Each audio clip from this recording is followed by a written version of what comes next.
Hey guys, and welcome back to another YouTube video. In this video, I'll be doing the Port Adelaide versus West Coast AFL Fantasy review and going through how ROZEE absolutely dominated this game and how, it was Port that ran over the top of the Eagles. The Eagles gave up a good fight, but just in the end, in the red time of a lot of the quarters, gave up crucial goals that in the end sort of meant that they didn't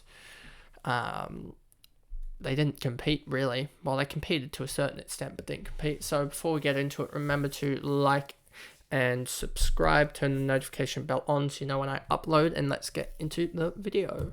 So as you can see here, ROZEE absolutely dominated.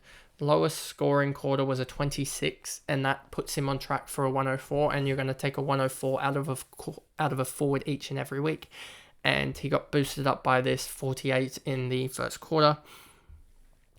And don't know what's going on here. But yeah, he just kept on going, and there was 3 or 4 times where he could have easily probably actually taken a kick off of a mark, but decided to take a handball. So a 133, this could have probably easily been a 140. And yeah, he just looks like the dominant mid for Port, and he ended up with, I think, 29 touches, 2 goals, probably 6-6, I'm guessing, 6 tackles, 6. Where is it? Yeah, 29, 20 kicks, 9 handballs, 6 marks, 7 tackles, 2 frees for, 2 frees against, 2 goals, 1. So that's how he got his points. Drew looked really good in the second quarter and just dominated it, to be honest, and in the third. And that's why he got his score, but you wouldn't jump on him, honestly. And Finlayson just kicked 5, I think, so that's why he was up there. Butters had a really good last quarter save, and to be honest, the end of the third as well, because he had 14 in the last 12 minutes of the third, and it was 14 or something, like, did I say 14 in a 5-minute spread to get up there, and then had a really good end to the last here, as you can see, with a 9, 11, 14, 14, and then 21 in, or even 23 in the last, 13 minutes of the game, probably, as it probably went to 30 minutes. So he really, really, got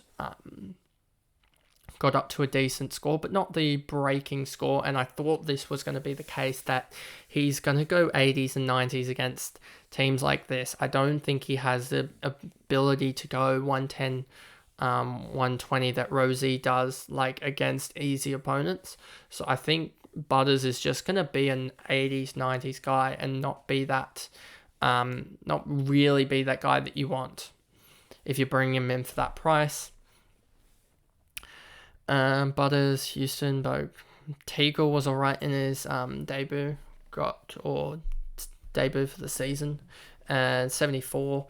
And yeah, he just looked pretty good. I mean, did what he had to do against Bailey Williams, ended up with a ton. Oh, wow. It was really bad rucks against really bad rucks, this was. And then there's no one else really to talk about for Port. I mean, you had, where is he? Paul Francis with a 38. That's pretty funny. He's a shocking footballer. He just puts no effort in. There's nothing else you can really say. He was on 18 and then scored 20 in the final 3 quarters, including what would have been, including 9 points in the second half of the last quarter. He was going to go negative in the last quarter. That's how bad of a quarter he is. He just gives away too many free kicks. What's that? 1, 2, 3, 4. He gave away 4 free kicks in a 38. So he could have had a 50 if he didn't give away free kicks, which is still bad, but like, that's a load of points. And Gaff top scored for West Coast. In reality, it was just sort of with Shuey going down and others also. I think they have another injury there as well. I don't think they did this week. I think they only came out of the game with 1 injury, but Shuey looked gone for a while. but Gaff looked really good in the last and the second. Williams just sort of dominated the ruck, I guess, and that's why he's ended up scoring well, but won't score well against decent opponents. Waterman's a pretty good option, to be honest, this year with the way he's playing, but I just don't know how he can hold up for the rest of the year. Kelly dropped his 100 run, but yeah, really good first quarter and third, but nothing in the second and fourth to propel him up. And Hunt had a huge second half. 63-point second half, including a 42-point last term to save anyone who got him in last week. And he's going to go up massively in value now to over 600k, and he's sort of gotten that boost that you need out of him. Duggan, I swear, should have ended up... He had a handball in the last quarter here, and it says that he only had one here. I swear he had 2 or 3, so don't know if the stats person's got that wrong, to be honest. But yeah, he didn't get too involved in the game, to be honest with you, but he could have easily, even with how the game went, ended up with 90-95 here. And yeah, if Hearn's back next week, it will probably damage his scoring, so we'll have to see with McGrath who's the best guy to get out, because Duggan's averaging 81 at the moment, and that's on the back of a 107, was it, or something, 104 something from last week. And then Witherden was alright, but again, just nothing special. Then you have no one here really, and then you have Jinby here, who a last quarter of 6 really didn't help because he didn't even get to his break even.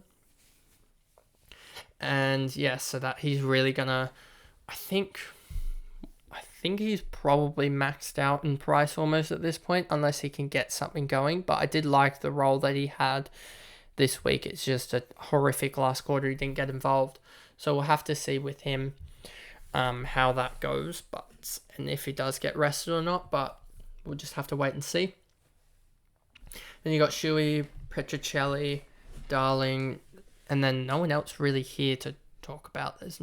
It wasn't the best fantasy game, but I got away with just having Jinby, Duggan, and ROZEE to get me towards that 280 score for the game, 280 odd for the game. And a lot of people had some other guys that didn't fire, so I was pretty happy with that.